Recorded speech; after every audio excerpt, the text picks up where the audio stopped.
बोध गीत हेतु छात्रा को आमंत्रित करती हूँ।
कार्यक्रम को अग्रसर करते हुए अब मैं उत्तर प्रदेश के यशस्वी, ओजस्वी एवं तेजस्वी पूर्वांचल के विकास व जनता से जुड़े माननीय मुख्यमंत्री कुलाधिपति गोरक्षपीठाधीश्वर महंत योगी आदित्यनाथ जी महाराज जी से विनम्रता पूर्वक निवेदन करती हूँ कि वे आज के समारोह में अपने दिव्य वाणी से हमारा मार्गदर्शन कर हम सभी को आशीर्वाद प्रदान करें।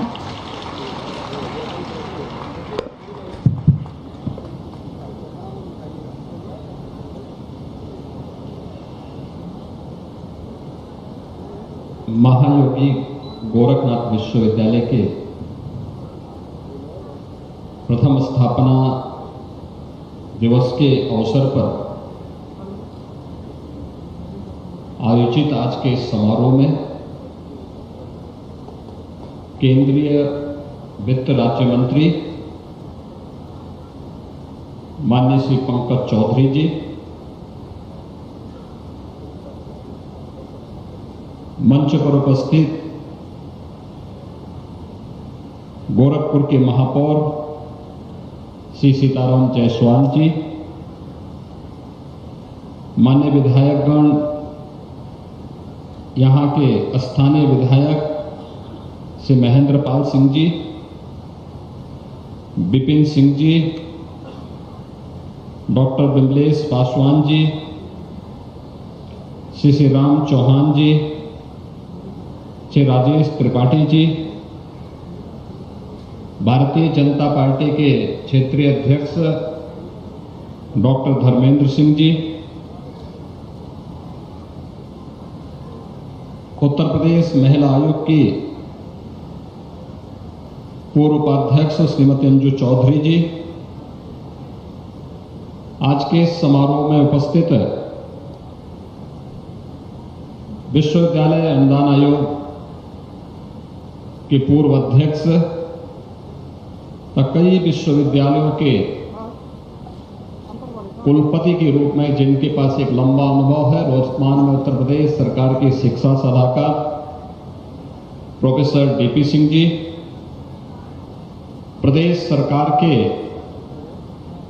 फर्मा क्षेत्र के सलाहकार और भारत के पूर्व drug controller doctor Jayant Singh ji, कुलपति मदन मोहन मालवीय प्रौद्योगिकी विश्वविद्यालय प्रोफेसर जेपी पांडे जी, कुलपति महायोगी गुरु गोरखनाथ आयुष विश्वविद्यालय गोरखपुर प्रोफेसर एके सिंह जी, आज के इस समारोह में महायोगी गोरखनाथ विश्वविद्यालय के कुलपति major general doctor Atul Vajpayee ji, Kashi Hindu विश्वविद्यालय रसायन शास्त्र विभाग से प्रोफेसर रामचंद्र रेड्डी जी,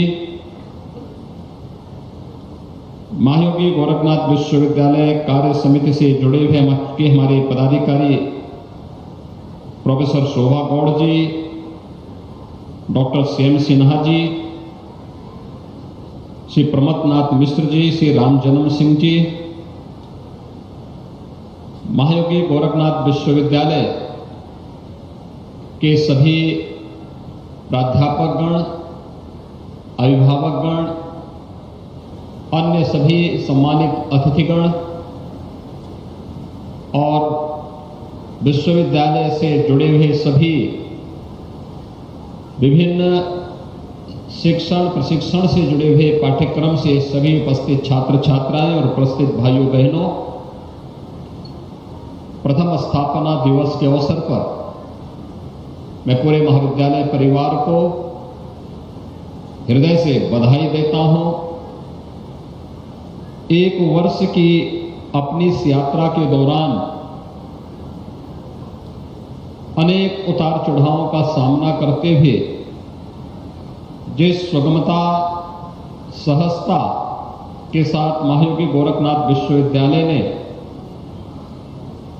अपने संस्थापकों के भावनाओं के अनुरूप विश्वविद्यालय के निर्माण को एक नई गति दी है, वह अत्यंत सराहनीय है और मैं इसके लिए पूरे महाविद्यालय परिवार का हृदय से अभिनंदन करता हूं, हृदय से बधाई देता हूं और अपनी शुभकामनाएं ही देता हूं। हम सब जानते हैं, ठीक एक वर्ष पहले देश के तत्कालीन राष्ट्रपति माननीय श्री रामनाथ कोविंद जी के कर कमलों से विश्वविद्यालय का विधिवत उद्घाटन हुआ था।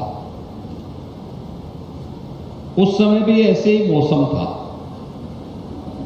बारिश थी और उस दौरान भी ये लगता था कि कार्यक्रम हो पाएगा नहीं हो पाएगा, क्योंकि राष्ट्रपति जी के कार्यक्रम के देश से कैसे हम इन कार्यक्रमों को संपन्न करेंगे, एक बात थी। लेकिन प्रशासन के हौसलों ने और विश्वविद्यालय प्रशासन ने मिलकर के उस समय माननीय राष्ट्रपति जी के कार्यक्रम को बहुत कुशलतापूर्वक किया था। और ठीक 1 वर्ष के बाद मैं वही सोच रहा था कि पिछले 1 महीने से लोग बारिश के लिए तरस रहे थे। विश्वविद्यालय 1 महीने पहले अपने स्थापना दिवस को मनाता, तो इतनी अच्छी बारिश 1 महीने यहाँ पर हो गई होती।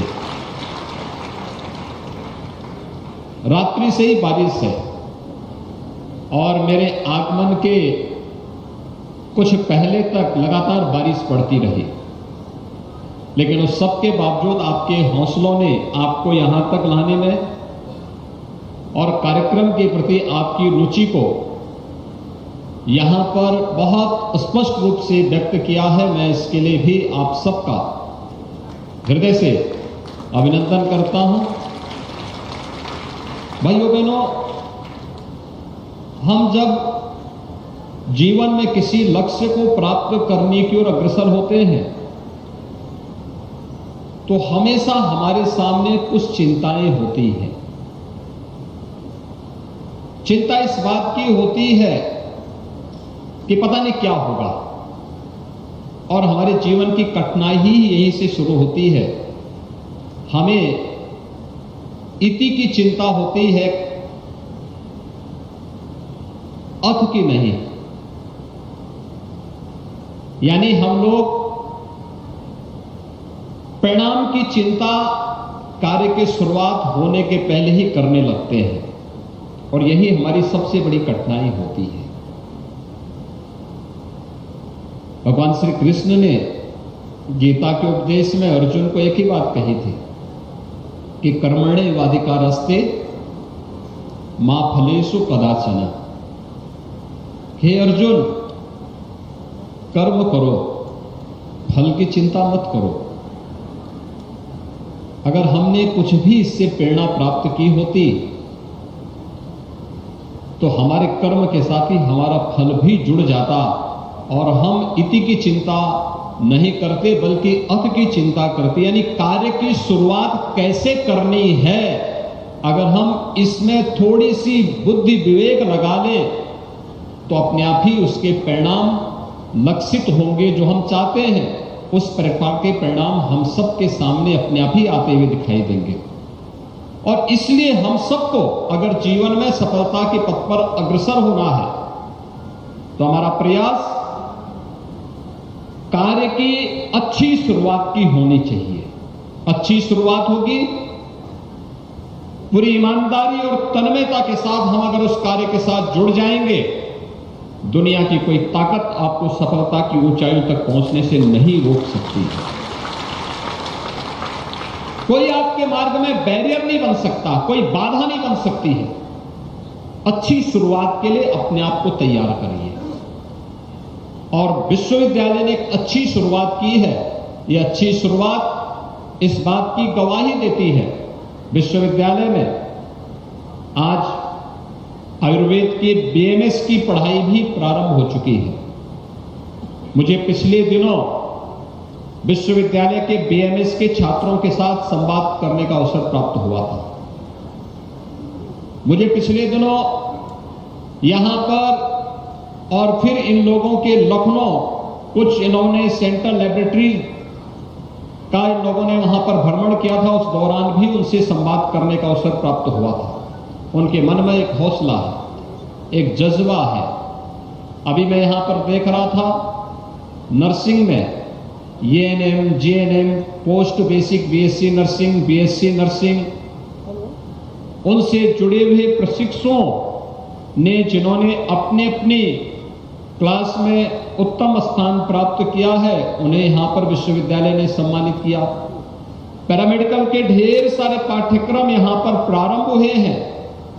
जो पूरी चिकित्सा स्वास्थ्य की नींव है, उसकी बैकबोन है, वह पाठ्यक्रम भी यहां पर प्रारंभ हो चुके हैं।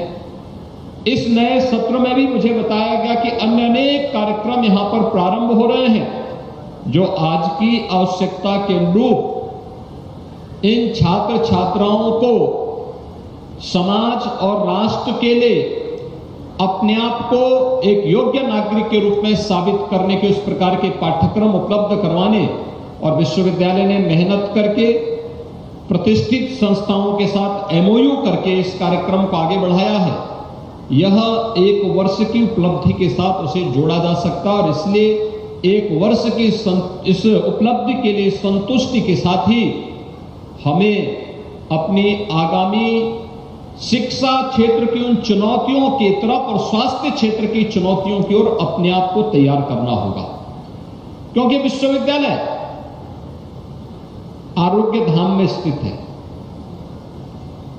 यहां पर शिक्षा के साथ साथ स्वास्थ्य पर भी कार्य हो रहा है।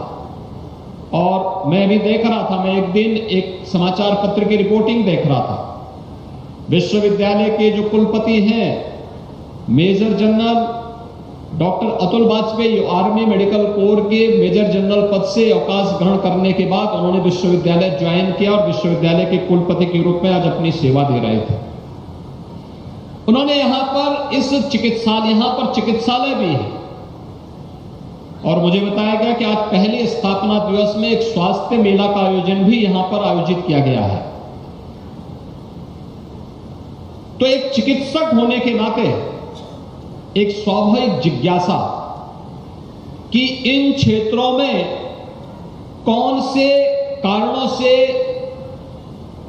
अकस्मात लोगों की मौतें हो रही हैं, उसके कारण क्या है। उन्होंने विभिन्न यहां के चिकित्सालय के, गोरखनाथ चिकित्सालय के, medical college, AIIMS, district hospital और आसपास के क्षेत्रों के कुछ डाटा इकट्ठे किए। लैब से उन्होंने उस डाटा को भी मिलान किया, जो टेस्टिंग रिपोर्ट थी उसको भी मिलान किया और फिर उन्होंने निष्कर्ष निकाले कि वास्तव में मौत के आंकड़े किन बीमारियों के कारण थे जिन्हें हम बीमारी नहीं मानते थे, जिन्हें हम कुछ और कारण मानते थे। किसी को इंसेफ्लाइटिस मानते थे, किसी को मेनिंजाइटिस मानते थे, किसी को हम डेंगू मानते थे, लेकिन इन सब से इतर उन्होंने अपना एक नया शोध प्रस्तुत किया कि नहीं, ये जो छुछुंदर होता है ना, चूहा के पेशाब से भी एक बीमारी होती है। गांव में जो झाड़ झंकार होता है उसके कारण वो पैदा होती है और वह मौत का कारण था और वह सभी समाचार पत्रों ने उसे बड़े अच्छे ढंग से प्रस्तुत करने का काम किया था। और मुझे लगता है कि ये चिकित्सा क्षेत्र में, नर्सिंग क्षेत्र में, पैरामेडिक के क्षेत्र में या तमाम प्रकार के जो पाठ्यक्रम हैं, इन पाठ्यक्रमों के क्षेत्र में भी जो अन्य अनेक शोध के अवसर हैं, आयुर्वेद के क्षेत्र में व्यापक अवसर है। एक एक अभियान हमारे लिए शोध का विषय बन सकता है, एक नए पब्लिकेशन का विषय बन सकता है, रिसर्च पेपर का विषय बन सकता है।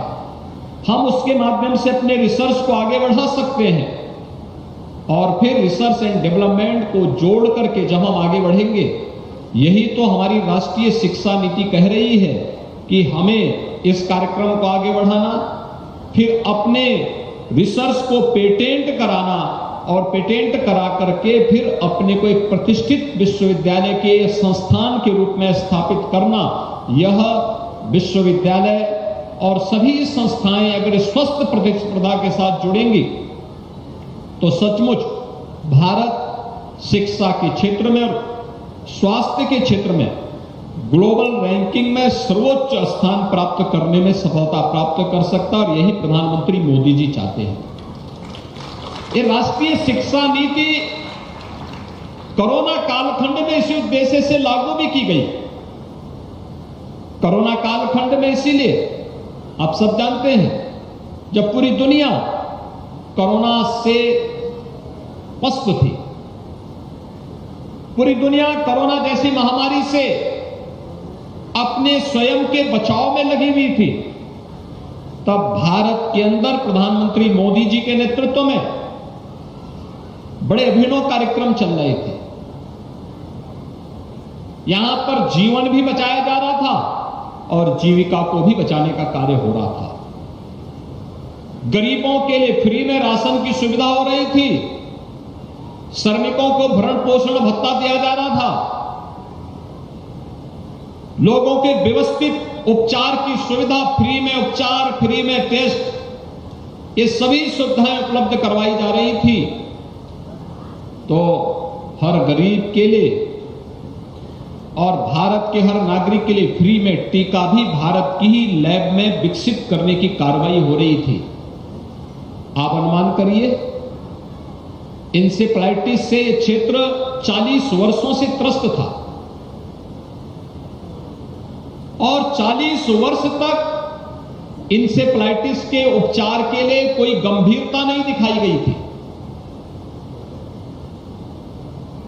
40 वर्ष में 50,000 बच्चों की मौत पूर्वी उत्तर प्रदेश में हुई। इंसेफ्लाइटिस का टीका,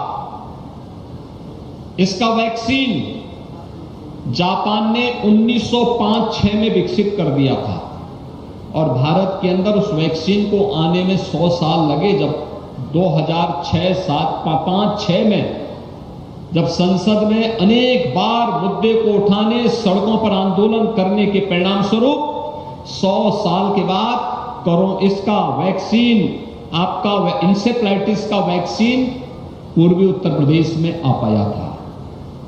ये पिछली सरकारों की कार्य पद्धति थी, लेकिन कोरोना महामारी आई, 9 महीने के अंदर भारत वैक्सीन लेकर के आ गया और विश्व स्तरीय वैक्सीन, जिसको दुनिया ने भी जिसके प्रभाव को स्वीकारा, आज वो वैक्सीन भारत के पास है और 200 करोड़ वैक्सीन की डोजेज भारत के अंदर अब तक सफलतापूर्वक लग चुकी है। और वैक्सीन का जो कैंपेन चल रहा है पूरे देश के अंदर सफलता की जिन नई ऊंचाइयों को प्राप्त कर रहा है। उत्तर प्रदेश ने स्वयं 36 करोड़ वैक्सीन की डोजेज लगा दी है। ये चीजें साबित करती हैं कि करने की इच्छा शक्ति हो। अगर हम लोग ये डरते कि पता नहीं क्या होगा, मोदी जी भी यही सोचते तो क्या हम वैक्सीन ले पाते? क्या हम 80 करोड़ गरीबों को देश के अंदर और 15 करोड़ गरीबों को उत्तर प्रदेश के अंदर क्या फ्री में राशन दे पाते? फ्री में उपचार और फ्री में टेस्ट की सुविधा उपलब्ध करा पाते? हम भी हाथ पे हाथ धरे बैठे रहते तो क्या 1 करोड़ श्रमिक और कामगार जो अपना अपना काम धाम छोड़ करके वापस आ रहे थे, क्या इन्हें हम उनके गंतव्य तक पहुंचा पाते? कभी नहीं। हमने कहा चैलेंज है, चुनौती है। ये चुनौती हमारे लिए एक अवसर भी है और इस चुनौती का सामना करते हुए हम हर एक कामगार और श्रमिक को उसके घर तक पहुंचाने का काम करेंगे, उसकी देखरेख करेंगे, क्योंकि वह हमारा नागरिक है। एक ये भाव, हम टेस्ट करेंगे। मुझे याद है जब कोरोना आया था, उत्तर प्रदेश में कोई टेस्ट लेबोरेटरी नहीं थी, एक भी टेस्ट यूपी में नहीं होता था। पहला पेशेंट जब आया था तो हम लोगों ने तब दिल्ली भेजा था उपचार के लिए, टेस्ट के लिए भी पुणे गया था हमारा सैंपल। लेकिन आज 4 लाख टेस्ट पर डे करने की क्षमता उत्तर प्रदेश के अंदर है। करने की इच्छा शक्ति होनी चाहिए। हमने परिणाम की चिंता नहीं की, पहले परिणाम अच्छा हो इस पर फोकस होना चाहिए, लेकिन कार्य की शुरुआत कैसे होनी चाहिए, हमने उसको अच्छा किया, परिणाम हमारे पक्ष में रहा। हमारी कोविड प्रबंधन को सर्वत्र सराहना मिली और वह आज की सबसे बड़ी आवश्यकता है। हम अच्छी शुरुआत करेंगे तो परिणाम भी अच्छा ही आएगा, इसमें कोई संदेह नहीं होना चाहिए। और यही आज प्रथम स्थापना दिवस के अवसर पर मुझे यहां पर कहना था। आज महायोगी गुरु गोरखनाथ आयुष विश्वविद्यालय का भी स्थापना दिवस है। वहां के कुलपति जी भी यहां बैठे हुए हैं। उत्तर प्रदेश का पहला आयुष विश्वविद्यालय बन रहा है। आयुष के क्षेत्र में ढेर सारी संभावनाओं को जन्म दिया जा सकता। मैंने आयुष के यहां पर आयुर्वेद के बच्चों से संवाद करते समय मैंने कहा था कि इतनी संभावनाएं इनके पास हैं। मॉडर्न जो हमारी चिकित्सा पद्धति है, हो सकता उसमें न हो। ये लोग चाहे हेल्थ एंड वेलनेस सेंटर के साथ जुड़ सकते हैं, ये चाहे सरकारी सेवा के साथ जुड़ सकते हैं, ये चाहे तो मेडिसिनल प्लांट के माध्यम से हजारों किसानों के जीवन में परिवर्तन करने का माध्यम बन सकते हैं, और ये चाहे तो रिसर्च एंड डेवलपमेंट का एक अभिनव कार्यक्रम को भी आगे बढ़ा सकते हैं। नास्ति मोलो अनौषधय का जो यह भारतीय मनीषा का उद्घोष है कि कोई भी ऐसी वनस्पति नहीं जिसमें औषधीय गुण न हो,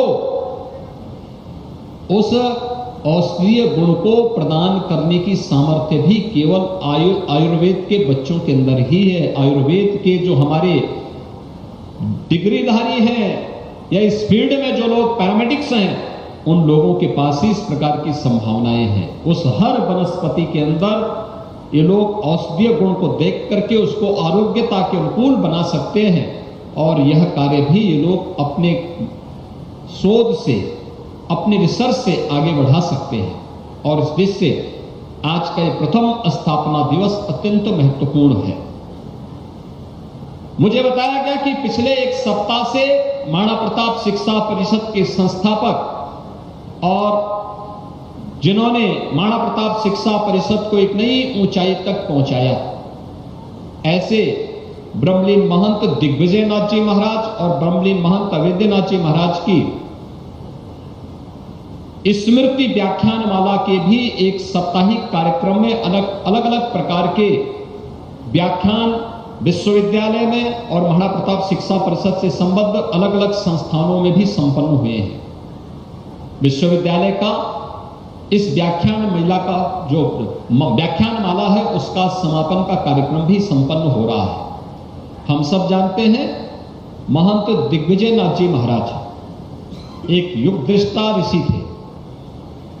1932 में उन्होंने गोरखपुर में महाराणा प्रताप शिक्षा परिषद की स्थापना कर दी थी, और सफलतापूर्वक शिक्षा परिषद जब अपना कार्य कर रहा था, तब गोरखपुर से आवाज आती है कि गोरखपुर में विश्वविद्यालय की स्थापना होनी है। तो गोरखपुर में विश्वविद्यालय स्थापना के लिए महाराणा प्रताप शिक्षा परिषद आया, जिसने कहा कि इसके लिए अगर राज्य सरकार के पास पैसा नहीं होगा तो हम अपनी प्रॉपर्टी दे रहे हैं, और 2 महाविद्यालय महाराणा प्रताप शिक्षा परिषद ने दिए थे, जो गोरखपुर विश्वविद्यालय की आधारशिला बनी और गोरखपुर विश्वविद्यालय का शुभारंभ होता है। आज भी विश्वविद्यालय के कई महत्वपूर्ण फैकल्टी वहां संचालित हो रही है। यानी विश्वविद्यालय की स्थापना के लिए 1956-57 में महाराणा प्रताप शिक्षा परिषद आगे आता है। इसके संस्थापक ब्रह्मलीन महंत दिग्विजय नाथ जी महाराज आगे आते हैं। महाराणा प्रताप शिक्षा परिषद अपने संस्थापकों की भावनाओं के अनुरूप कार्य कर सके। ब्रह्मलीन महंत अवैधनाथ जी महाराज ने इस बीड़ा को फिर आगे बढ़ाया, जहां पर आज महाराणा प्रताप महायोगी गोरखनाथ विश्वविद्यालय है। इस पूरी भूमि की परिकल्पना को भी महंत अवैधनाथ जी महाराज ने ही वह परिकल्पना 2005 में यहां पर प्रस्तुत की थी, और फिर इस कार्यक्रम के साथ जब महाराणा प्रताप शिक्षा परिषद जुड़ा तो यहां पर आज विश्वविद्यालय है। मैं इस अवसर पर इन दोनों पूज्य संतों के इसी चरणों में भी नमन करते हुए उन्हें अपनी विनम्र श्रद्धांजलि अर्पित करता हूं। और विश्वविद्यालय ने एक व्याख्यान माला उनकी स्मृति में यहां पर किया। जीवन का कोई ऐसा क्षेत्र नहीं जो लोक कल्याण का हो, राष्ट्र कल्याण का हो, जिसमें इन पूज्य संतों का सानिध्य न प्राप्त हुआ हो। गोरखपुर को, पूर्वी उत्तर प्रदेश को, समाज को, और जहां आवश्यकता पड़ी उन प्रत्येक क्षेत्र में इन लोगों ने बढ़ करके, आगे चल करके, स्वयं की परवाह न करके गोरखपीठ को माध्यम बना करके सेवा और लोक कल्याण के कार्यक्रमों को आगे बढ़ाने का कार्य किया। आज विश्वविद्यालय अपनी प्रथम स्थापना दिवस के कार्यक्रम के साथ यहां पर जुड़ रहा है। महाराणा प्रताप शिक्षा परिषद अगले 9 वर्ष के अंदर अपनी शताब्दी वर्ष के कार्यक्रम के साथ जुड़ेगा। कल्पना करिए 100 वर्षों की, यानी 91-92 वर्षों की यात्रा, कितनी अभिनव यात्रा है। कितने उतार चढ़ाव देखे होंगे। कनेक्टिविटी नहीं थी, तब यहां शिक्षण संस्थान खुलते हैं। साधन नहीं थे, तब शिक्षण संस्थान खुलते हैं। और यहां के बच्चों को अत्याधुनिक शिक्षा से युक्त कैसे किया जाए, उस दिशा में प्रयास होता है। आज महाराणा प्रताप शिक्षा परिषद कि उसी लक्ष्य को, उनके संस्थापकों के उसी प्रयोग को आगे करते हुए महायोगी गोरखनाथ विश्वविद्यालय निरंतर उस पथ पर अग्रसर हुआ है। यह अत्यंत अभिनंदनीय है और अपने संस्थापकों की भावनाओं के अनुरूप कार्य कर रहा है। आज गोरखपुर और हमारा पूर्वी उत्तर प्रदेश शिक्षा और चिकित्सा का एक नया केंद्र बिंदु बन रहा है। प्रधानमंत्री जी ने विगत वर्ष गोरखपुर एम्स का उद्घाटन किया। गोरखपुर में एम्स होगा, कोई सोचता था? गोरखपुर का फर्टिलाइजर कारखाना आज प्रारंभ हो चुका है। गोरखपुर में वे तमाम संस्थान जो कभी लोगों ने जिसके बारे में सोचा ही नहीं था। मदन मोहन मालवीय प्रौद्योगिकी विश्वविद्यालय गोरखपुर में नेक की अभी जो ग्रेडिंग हुई थी उसमें ये ग्रेडिंग उन्हें प्राप्त होती है। ये दिखाता है विश्वविद्यालय सही दिशा में आगे बढ़ रहा है। एक प्रयास हुआ, विश्वविद्यालय ने वो स्थान प्राप्त किया। यही प्रयास हर एक संस्था में एक स्वस्थ प्रतिस्पर्धा के लिए आगे बढ़ना चाहिए और उस स्वस्थ प्रतिस्पर्धा के लिए हम सब अपने आप को तैयार कर सकें, यह आज की आवश्यकता होनी चाहिए। लेकिन शुरुआत कैसी हो, यह सफलता निर्भर करती है और उस शुरुआत के लिए मैं आप सबका आह्वान करूंगा कि हम सब मिलकर के उत्तर प्रदेश को शिक्षा और स्वास्थ्य के अत्याधुनिक केंद्र के रूप में विकसित करें। यह देश की सबसे बड़ी आबादी के राज्य के लिए, जिस राज्य को यह भी गौरव है कि उसके पास सबसे अधिक युवा है, तो उस राज्य के लिए आवश्यक होगा कि उन युवाओं के उज्जवल भविष्य के लिए हम लोग उस प्रकार के पाठ्यक्रमों के साथ उस प्रकार की शिक्षा, उस प्रकार की चिकित्सा और उस प्रकार के अन्य महत्वपूर्ण साधन यहां पर उपलब्ध करवाएं जिसमें वह अपने उज्जवल भविष्य की तस्वीर को आगे बढ़ाते हुए उत्तर प्रदेश को देश की नंबर 1 अर्थव्यवस्था के रूप में स्थापित कर दें। भाइयों बहनों, हम लोगों ने वर्तमान में उत्तर प्रदेश के अंदर कुछ कार्यक्रम प्रारंभ किए हैं। यूपी के युवाओं को अपने कंपटीशन की तैयारी के लिए कहीं बाहर न जाना पड़े, अभ्युदय कोचिंग के माध्यम से हम लोगों ने प्रदेश के अंदर फिजिकली भी और वर्चुअली भी कोचिंग की व्यवस्था प्रारंभ की है। जो जिन छात्रों का अभ्युदय कोचिंग के साथ सिलेक्शन हो रहा है उनको टैबलेट उपलब्ध करवाने की कार्रवाई भी हो रही है। लेकिन साथ साथ प्रदेश के अंदर स्नातक, परास्नातक हर युवा को राज्य सरकार टैबलेट और स्मार्टफोन उपलब्ध करवा सके, इसके लिए हम लोगों ने एक बड़े कार्यक्रम को सामने रखा है। इस समय एक चैलेंज हमारे सामने है कि कोरोना महामारी के कारण सेमीकंडक्टर की उपलब्धता न होने के कारण, प्रोडक्शन स्मार्टफोन और टैबलेट की न होने के कारण स्मार्टफोन को वितरण की गति थोड़ी कहीं न कहीं बाधित हुई है। लेकिन हम लोग इस बारे में आश्वस्त हैं कि अगले 5 साल के अंदर 2 करोड़ युवाओं तक हम टैबलेट और स्मार्टफोन दे करके उन्हें ऑनलाइन एजुकेशन के उन सभी कार्यक्रमों के साथ जोड़ने का कार्य करेंगे जिसमें उत्तर प्रदेश का हर युवा अपने आप को तकनीकी रूप से सक्षम भी पाएगा और पूरी दुनिया को अपने स्मार्टफोन और अपने टैबलेट के अंदर कैद करके उन ढेर सारी जानकारियों को जो उसके डे टू डे के कार्यों में आवश्यक है उन सबको अपने साथ अपनी जेब में, अपने हाथ में लेकर के चलने में सक्षम हो पाएगा। उस प्रकार के पाठ्यक्रमों को, उस प्रकार के कार्यक्रमों को लेकर के हम चल रहे हैं। एक चैलेंज हम सबके सामने जरूर होगा और उस चैलेंज को हम सबको मिलकर के दूर करना होगा। कोरोना महामारी प्रधानमंत्री मोदी जी के नेतृत्व में पूरा देश जब एकजुट होकर के इसके खिलाफ लड़ाई लड़ा तो उसके परिणाम भी हमारे सामने आए। लेकिन हम सबको विस्मृत नहीं करना होगा। चैलेंज हमारे सामने आते रहेंगे। नशा के सौदागर वर्तमान में युवा पीढ़ी के भविष्य के साथ खिलवाड़ कर रहे हैं। कहीं ड्रग माफिया, कहीं जहरीली शराब की माफिया हावी होकर के और तमाम राज्यों में उन्होंने अव्यवस्था पैदा करने का प्रयास किया है। उत्तर प्रदेश ने कमर कसी है और मैं हर युवा का आह्वान करूंगा, उत्तर प्रदेश के हर नागरिक का आह्वान करूंगा, ड्रग और हर उस अवैध नशा के खिलाफ जो स्वास्थ्य को खराब करता हो, युवाओं के भविष्य के साथ खिलवाड़ करता हो, उसके खिलाफ इस निर्णायक लड़ाई में आप सभी मिलकर के इस अभियान का हिस्सा बने और नशा को सदैव के लिए समाप्त करने के इस अभियान के साथ हम सबको जुटना होगा। और उसी अभियान को लेकर के एक बृहद कार्य योजना वर्तमान में राज्य सरकार ने बनाई है।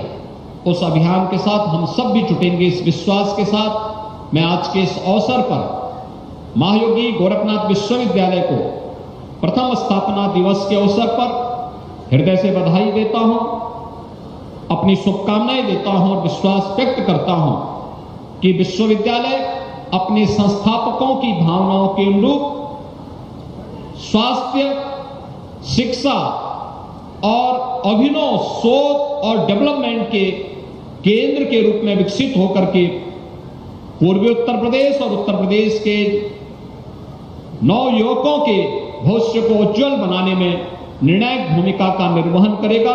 आप सबके प्रति मेरी शुभकामनाएं। धन्यवाद। जय Hind.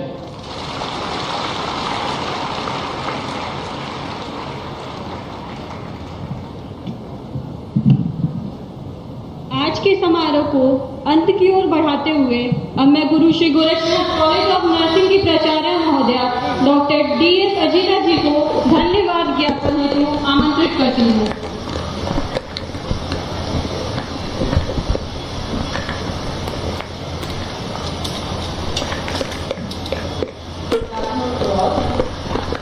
And it is a great honor and privilege to propose a vote of thanks on the special occasion of Dr. Brahma Mahadivijayanath Maharaj and Rashtrapati Brahma Mahadivijayanath Maharaj, Smriti Saptavijayasya Vedyanmala and first competition day of Maharaji Gorakhnath University, Gorakhpur. If you are actually influenced others to dream more, learn more and become more, you are a leader.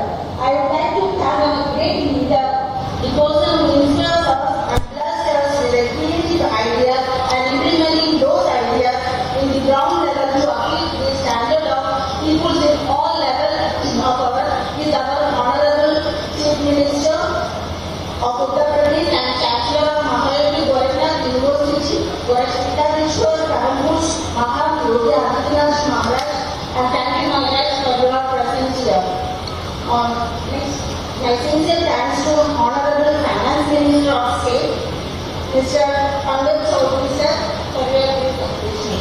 And we are grateful to have Dr. D.P. Singh sir, who has been the Vice Chancellor of the University and Vice Chancellor for 3 universities and was the Chairman of UGC, and thank for your presence here sir. A big thank to Dr. Jain Singh sir, ex-Controller of Government of India and Executive Member and Advisory Committee of Mahayogi Gorakhnath University. Thank you for your presence. And I would like to express a deep sense of gratitude to Professor J.P. Pandit sir, Vice Chancellor Madan Mohan Malavika University, Gorakhpur, for your thank you for your presence. I would like to express a sincere thanks to Dr. A.K. Singh sir, Vice Chancellor Mahayogi Gorakhnath Ayush University. Thank you for your presence. And I would like to express a sincere thanks to Lieutenant General R.P. Shahiji sir. Thank you for your presence sir. And I am grateful to Dr. Major General Dr. Atul Bajpai sir, Vice Chancellor of Mahayogi Gorakhnath University, Gorakhpur, for your continuous encouragement and support and guidance and high interest. Thank you. The next is I would like to thank Dr.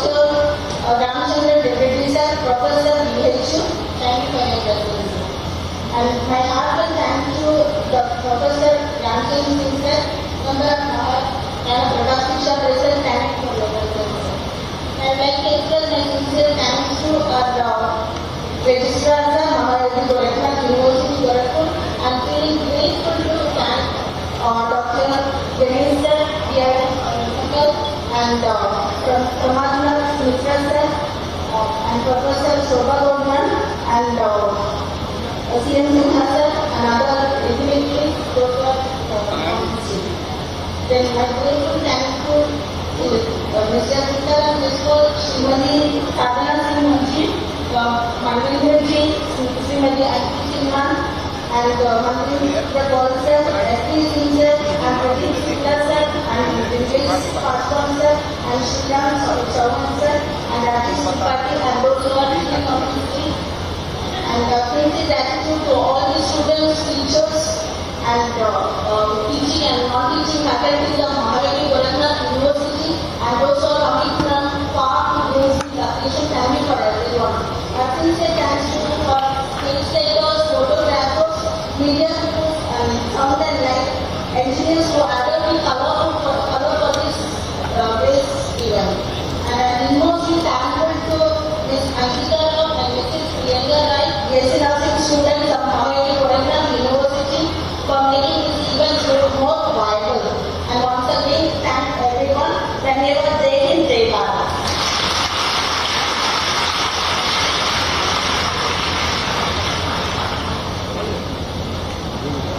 कार्यक्रम के समापन में राष्ट्रगीत वंदे मातरम हेतु मैं doctor Pritesh आचार्य एवं उनके समूह को आमंत्रित करती हूँ और आप सभी से सादर अनुरोध करती हूँ कि आप अपने स्थान पर खड़े हो जाएं।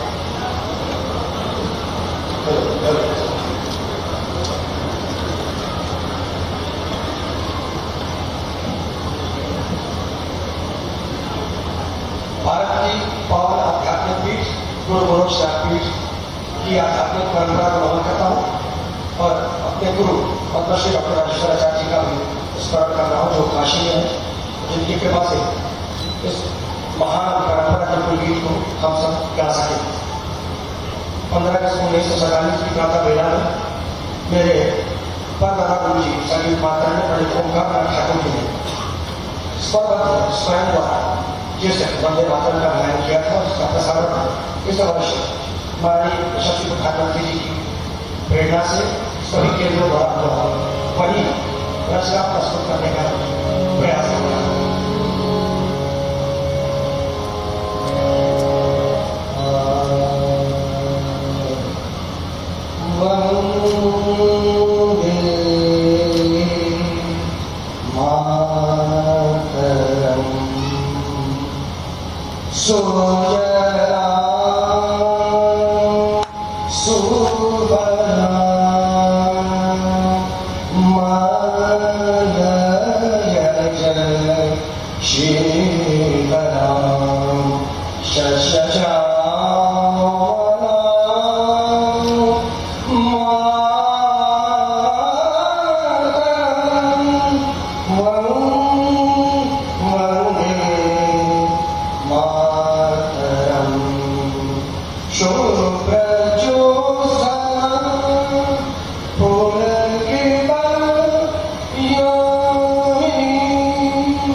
समझ